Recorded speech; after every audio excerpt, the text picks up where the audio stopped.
Welcome back friends. आज मैं अपने इस वीडियो ट्यूटोरियल में आपसे वैक्सीन वायरस के बारे में डिस्कस करूंगी। वैक्सीन ऐसा बायोलॉजिकल मॉलिक्यूल होता है जो ऐसे मटेरियल्स को कंटेन करता है जो immune response, adaptive immune response को इंड्यूस कर सकते हैं। वो केपेबल होते हैं दोनों तरह के, बी सेल मेडिएटेड इम्यूनिटी और टी सेल मेडिएटेड इम्यूनिटी, दोनों तरह के अडेप्टिव इम्यून रिस्पॉन्स को बॉडी में इंड्यूस करने के लिए वो केपेबल होते हैं। तो आज हम बात करेंगे वायरस वैक्सीन के बारे में, उनके टाइप्स के बारे में और उन्हें कैसे प्रिपेयर किया जाता है। तो हमारा आज का टॉपिक है वायरस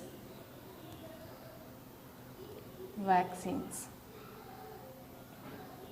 मैंने अभी आपको बताया कि वैक्सीन ऐसे बायोलॉजिकल प्रिपरेशन होते हैं जो कि इम्यून रिस्पॉन्स को इंड्यूस कर सकते हैं, एक्वायर्ड या अडेप्टिव इम्यून रिस्पॉन्स को इंड्यूस कर सकते हैं। तो हम शुरू करेंगे। वैक्सीन क्या होते हैं? वैक्सीन बायोलॉजिकल प्रिपरेशन होते हैं, बायोलॉजिकल प्रिपरेशन होते हैं और ये ऐसे कुछ मटेरियल्स कंटेन करते हैं। इनके अंदर इनका जो कंटेंट होता है, इट कंटेन मटेरियल्स, इनके अंदर कुछ ऐसे मटेरियल्स होते हैं जो दोनों तरह के अडेप्टिव इम्यून रिस्पॉन्स को, अडेप्टिव इम्यून रिस्पॉन्स जो होता है वो मेडिएट होता है T cell mediated immune response और B cell mediated immune response की तरह। तो दोनों तरह के ही सेल्स को, बी सेल्स को एंड टी सेल्स को ये इंड्यूस कर सकते हैं और वो इम्यून रिस्पॉन्स को इंड्यूस करते हैं और इम्यून रिस्पॉन्स जो है अपना काम करता है। बी सेल्स बाद में प्लाज्मा सेल्स में कन्वर्ट हो जाता है, जिन्हें हम एंटीबॉडी सिक्रीटिंग सेल्स भी कहते हैं। ठीक है, तो दोनों तरह के इम्यूनिटी जो होते हैं, बी सेल मेडिएटेड इम्यूनिटी और एंटीबॉडी मेडिएटेड इम्यूनिटी और टी सेल मेडिएटेड इम्यूनिटी, ये दोनों तरह के इम्यूनिटी ही रिस्पॉन्सिबल होते हैं। दोनों ही तरह के इम्यूनिटी इम्पॉर्टेंट होते हैं वायरसेस के अगेंस्ट में रिस्पॉन्स शो करने के लिए, वायरसेस से प्रोटेक्ट करने के लिए। दोनों तरह के इम्यूनिटी इम्पॉर्टेंट होते हैं, दोनों तरह के इम्यूनिटी प्रोटेक्ट करते हैं वायरसेस के इन्फेक्शन से। ठीक है, तो अब हम बात करेंगे कि जो कंटेंट होता है वैक्सीन का जो कंटेंट है वो एक ऐसा एजेंट होता है वैक्सीन का कंटेंट जो एग्जैक्टली पैथोजेनिक माइक्रो ऑर्गेनिज्म को रिजेंबल करता है। एग्जैक्टली सेम होता है, सेम तो नहीं कह सकते हैं, रिजेंबल करता है डिजीज कॉजिंग माइक्रो ऑर्गेनिजम्स या पैथोजेनिक माइक्रो ऑर्गेनिजम्स को। ऐसा एजेंट होता है जो कि रिजेंबल करता है पैथोजेनिक माइक्रो ऑर्गेनिजम्स को। और हम ये कैसे बनाते हैं? ये जो एजेंट हैं जो कि पैथोजेनिक माइक्रो ऑर्गेनिजम्स को रिजेंबल करते हैं, उन्हें कैसे बनाया जाता है? दे आर ऑफन मेड, उन्हें बनाया जाता है जनरली इनएक्टिवेटेड या फिर जो किल्ड फॉर्म होता है या वीकेंड फॉर्म होता है, किल्ड फॉर्म जो होता है माइक्रो ऑर्गेनिज्म का, उनको यूज़ करके कभी कभी हम इनके टॉक्सिन्स को यूज़ करते हैं, कभी कभी हम इनके सरफेस प्रोटीन्स को यूज़ करते हैं और इन्हीं सभी को यूज़ करके ये एजेंट बनाया जाता है, वैक्सीन के अंदर डाला जाता है जो कि पैथोजेनिक माइक्रो ऑर्गेनिज्म को रिजेंबल करते हैं। तो हमारा अब नेक्स्ट टारगेट है कि इस वैक्सीन को बनाने का पर्पस क्या है, वैक्सीन का फंक्शन क्या है। तो मेन पर्पस ये होता है कि ये लॉन्ग टर्म इम्यूनिटी को इंड्यूस करे। ठीक है, लॉन्ग टर्म इम्यूनिटी को इंड्यूस करने से क्या होगा? After the induction of long term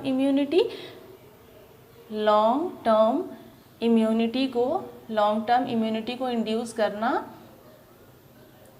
purpose है वैक्सीनेशन का या वैक्सीन बनाने के लिए। वैक्सीन जो हम लोग बनाते हैं उसका पर्पज़ है कि ये लॉन्ग टर्म इम्यून सिस्टम या लॉन्ग टर्म इम्यूनिटी को इंड्यूस करे, ठीक है। तो ये कैसे पॉसिबल हो पाएगा, लॉन्ग टर्म इम्यूनिटी इंड्यूस कैसे कर पाएगा, ठीक है। तो इसके लिए हमें ये देखना है कि इम्यूनोलॉजिकल मेमोरी को डेवलप करना होगा, क्योंकि लॉन्ग टर्म इम्यूनिटी तभी काम कर पाएगा जब इम्यूनोलॉजिकल मेमोरी डेवलप होगा। और इम्यूनोलॉजिकल मेमोरी को डेवलप करने के लिए, इम्यूनोलॉजिकल मेमोरी को इस्टेब्लिश करने के लिए हमारे पास कुछ रिक्वायरमेंट्स होते हैं। इसके कुछ रिक्वायरमेंट हैं जो कि फुलफ़िल करने होंगे, ठीक। और इम्यूनोलॉजिकल मेमोरी जब डेवलप हो जाता है, ये it will be triggered immunological, ये लॉन्ग टर्म इम्यूनिटी जब इंडक्शन हो जाता है लॉन्ग टर्म इम्यूनिटी का, तो इसके इंडक्शन के बाद इम्यूनोलॉजिकल मेमोरी डेवलप कर जाता है, इम्यूनोलॉजिकल मेमोरी इस्टेब्लिश हो जाता है। और ये इम्यूनोलॉजिकल मेमोरी तब ट्रिगर होता है, इट विल बी ट्रिगर्ड, ये तब ट्रिगर होगा जब वो वायरस फिर से इन नियर फ्यूचर या इन लेटर फ्यूचर, इन लेटर टाइम और इन नियर फ्यूचर में कभी भी अगर वो वायरस इन्फेक्ट करता है तो ये इम्यूनोलॉजिकल मेमोरी उस समय फंक्शन में आता है, फंक्शन करने लगता है, ठीक है। तो अब है सवाल कि एक स्ट्रॉन्ग इम्यूनोलॉजिकल मेमोरी कैसे डेवलप हो पाएगा। एक स्ट्रॉन्ग इम्यूनोलॉजिकल मेमोरी को डेवलप करने के लिए ज़रूरी है कि वैक्सीन्स एक विगरस इम्यून रिस्पॉन्स को इंड्यूस करे। वैक्सीन्स एक विगरस इम्यून रिस्पॉन्स को इंड्यूस करे, ठीक है। और ये विगरस इम्यून रिस्पॉन्स का इंडक्शन, ये विगरस इम्यून रिस्पॉन्स कैसे इंड्यूस हो पाएगा, ये तभी इंड्यूस हो पाएगा जब वायरस मटेरियल्स जो है वो हाईली इम्यूनोजेनिक होगा, ठीक है। ये विगरस इम्यून रिस्पॉन्स तभी पॉसिबल होगा जब वायरस मटेरियल्स जो है वो बहुत ही ज़्यादा हाईली इम्यूनोजेनिक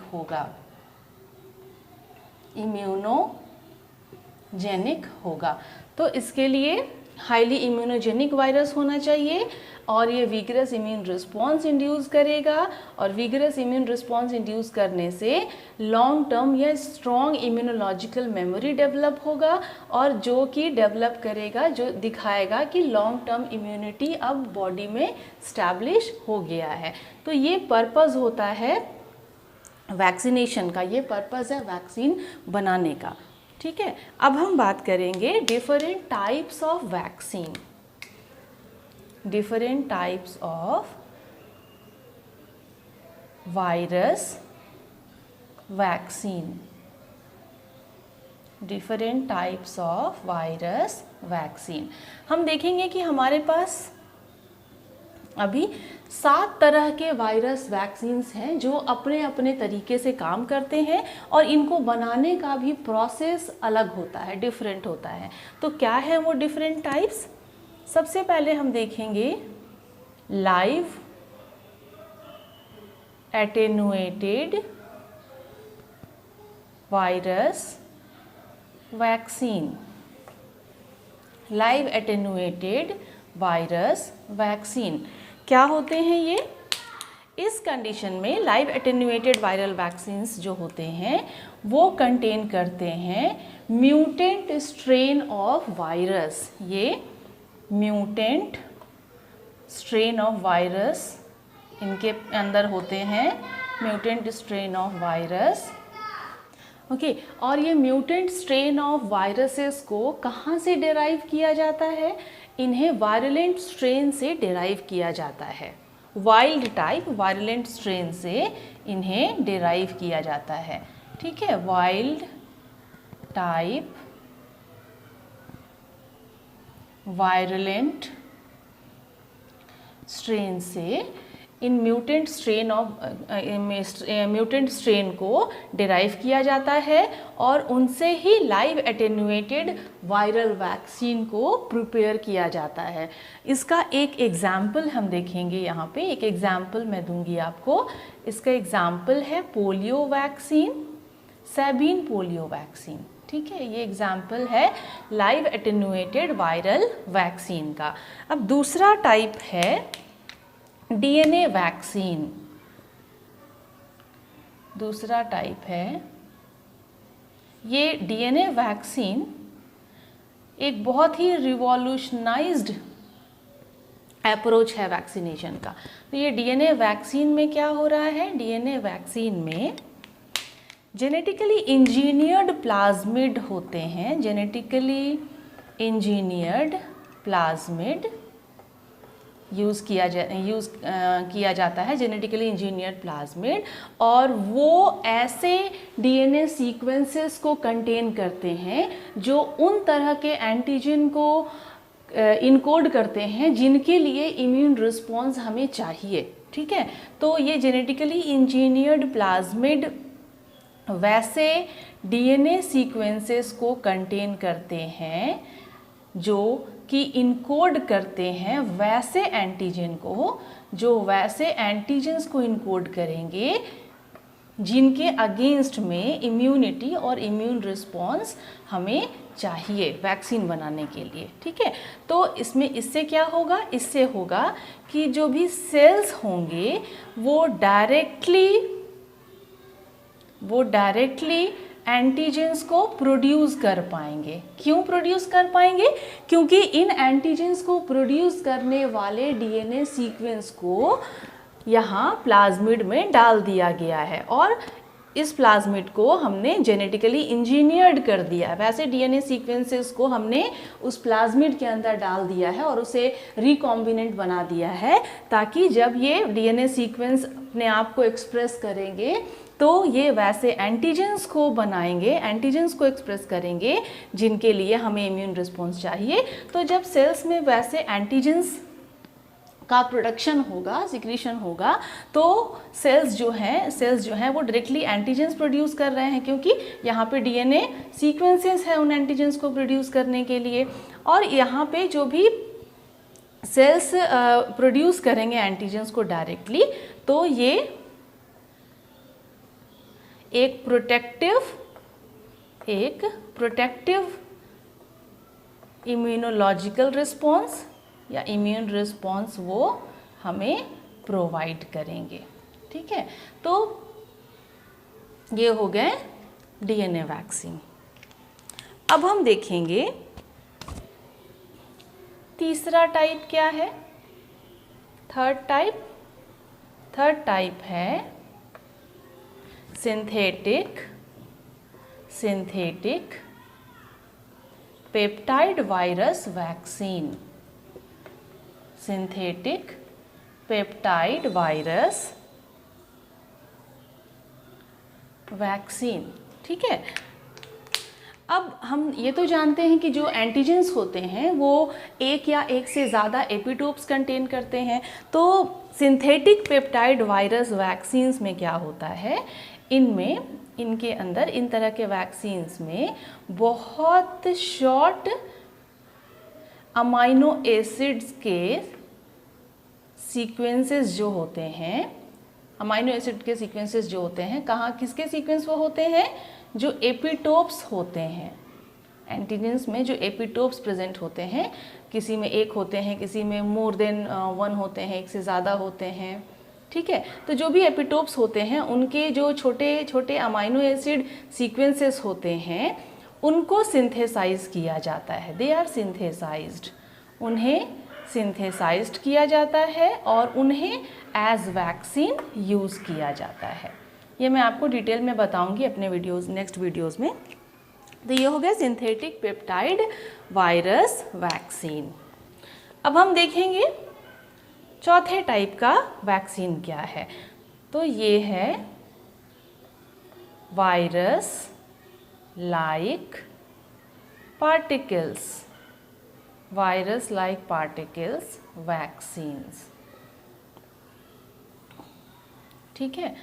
और इसमें क्या हो रहा है, वायरस लाइक पार्टिकल्स जो होते हैं वैक्सीन में, वायरस लाइक पार्टिकल्स ये क्या होते हैं, ये ऐसे स्ट्रक्चर होते हैं, ये ऐसे स्ट्रक्चर होते हैं जिनको कि वायरस या वीरियन प्रोटीन से असेंबल किया जाता है। ठीक है, लेकिन यहाँ पे न्यूक्लिक एसिड एब्सेंट होगा, nucleic acid will not be there, यहाँ न्यूक्लिक एसिड एब्सेंट है। और एक एग्जाम्पल मैं दूंगी आपको, for example hepatitis B vaccine. Hepatitis B vaccine को हम लोग क्या करते हैं, रिकॉम्बिनेंट ईस्ट सेल्स में प्रोड्यूस किया जाता है, बनाया जाता है। अब पांचवा तरह का क्या है, फिफ्थ टाइप क्या है, ठीक है। तो फिफ्थ टाइप में हम देखेंगे, फिफ्थ टाइप में लाइव रिकॉम्बिनेंट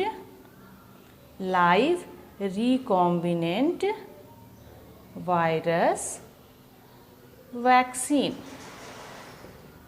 ठीक है, तो इसमें क्या हो रहा है, लाइव रिकॉम्बिनेंट वायरल वैक्सीन में एक रिकॉम्बिनेंट वैक्सीनिया वायरस को इंजीनियर किया जाता है। रिकॉम्बिनेंट वैक्सीनिया वायरस को इंजीनियर किया जाता है, इट इज़ इंजीनियर्ड, और ये वैसा जीन कंटेन करता है जो कि रैबीज जीन प्रोटीन के लिए होता है, रैबीज वायरस जी प्रोटीन के लिए होता है।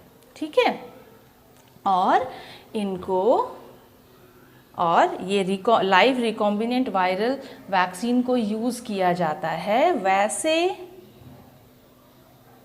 वाइल्ड मैमल्स को वैक्सीनेट करने के लिए, वाइल्ड मैमल्स को वैक्सीनेट करने के लिए इन तरह के लाइव रिकॉम्बिनेंट वायरल वैक्सीन्स को यूज़ किया जाता है against rabies disease, against rabies disease. ठीक है, अब हम देखेंगे नेक्स्ट क्या है टाइप। तो नेक्स्ट टाइप हम देखेंगे यहाँ पे वीरियन सब यूनिट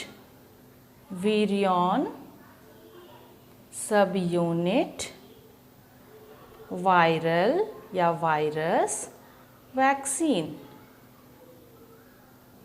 ठीक है, इस कंडीशन में, इस वीरियन सब यूनिट वायरस वैक्सीन में क्या होता है, ये प्यूरिफाइड कंपोनेंट ऑफ वीरियंस कंटेन करते हैं, इनके पास प्यूरिफाइड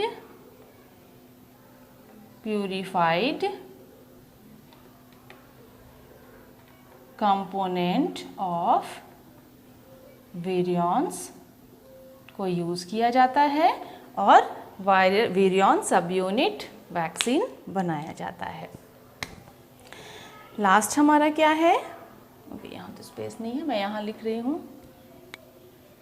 सातवां टाइप क्या है, what is the seventh type, inactivated और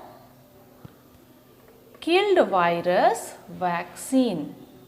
इनएक्टिवेटेड और किल्ड वायरस वैक्सीन।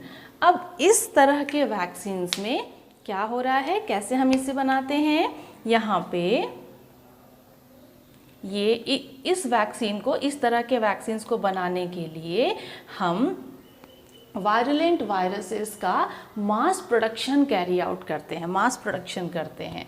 तो इस तरह के वैक्सीन में मास प्रोडक्शन किया जाता है, किनका, वायरुलेंट वायरसेस का, वायरुलेंट वायरसेस का। और इसके बाद उन वायरुलेंट वायरसेस के इन्फेक्टिविटी को इनएक्टिवेट कर दिया जाता है by using chemical such as formaldehyde. Virulent viruses का मास प्रोडक्शन करते हैं और इसके बाद उनके इन्फेक्टिविटी को डिस्ट्रॉय कर दिया जाता है, उनके इन्फेक्टिविटी को इनएक्टिवेट कर दिया जाता है, ठीक है, इनएक्टिवेट कर दिया जाता है। और इसके इन्फेक्टिविटी को इनएक्टिवेट करने के लिए हम एक तरह के केमिकल फॉर्मल्डिहाइड का यूज़ करते हैं। फॉर्मल्डिहाइड का यूज़ करते हैं। तो इस तरह के ये इनएक्टिवेटेड किल्ड वायरस वैक्सीन का एक एग्जाम्पल क्या है? इसका एक एग्जाम्पल होगा polio vaccine, salt polio vaccine. तो ये मैंने आपको बताया कि कैसे क्या होते हैं वैक्सीन, उनके टाइप्स क्या हैं और कैसे इन सभी तरह के वायरस वैक्सीन का प्रिपरेशन किया जाता है, उनके एग्जाम्पल्स क्या हैं। मैं अपने नेक्स्ट वीडियोस में आपको ये live attenuated DNA vaccine, synthetic peptide vaccine, virus like particle vaccine, live recombinant, virion subunit as well as inactivated और किल्ड वायरस वैक्सीन, ये सभी टाइप्स के बारे में मैं आपको अपने नेक्स्ट अपकमिंग वीडियोज़ में डिटेल में बताऊंगी। So till then, thank you, and if you like my video please subscribe my channel and share my videos with your friends. Thank you.